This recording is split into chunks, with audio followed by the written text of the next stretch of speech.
Chaque jour, Charles et Carole vous présentent la leçon de l'école du sabbat.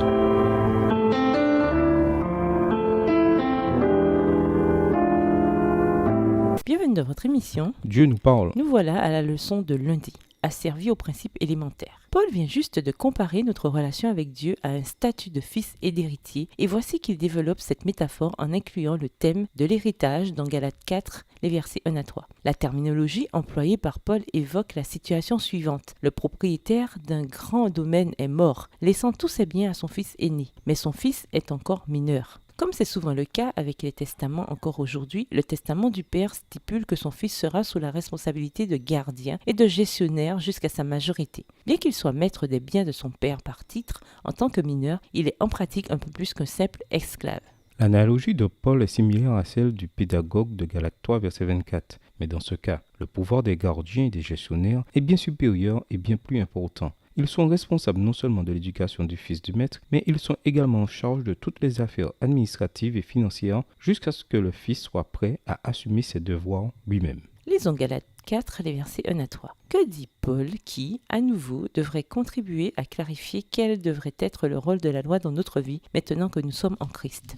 Galates 4, versets 1 à 3. Or, je le dis, aussi longtemps que l'héritier est enfant, il ne diffère en rien d'un esclave alors qu'il est le maître de tout. Il est soumis à des tuteurs et des administrateurs jusqu'au temps marqué par le Père. Nous aussi, lorsque nous étions enfants, nous étions asservis aux principes élémentaires du monde. Mais lorsque les temps furent accomplis, Dieu a envoyé son Fils né d'une femme, né sous la loi. L'expression principe élémentaire, Galates 4, les versets 3 et 8 de la version Colombe, suscite des débats. En grec, le mot stoicheia signifie littéralement élément. Certains ont considéré qu'il s'agissait d'une description des éléments fondamentaux qui composent l'univers, de Pierre 3, les versets 10 et 12, ou bien de puissances démoniaques qui contrôlent cette époque mauvaise, Colossiens 2, le verset 15, ou encore des principes rudimentaires de la vie religieuse, l'ABC de la religion, Hébreux 5, le verset 12. Le fait que Paul qualifie le statut de l'humanité de mineur avant la venue du Christ,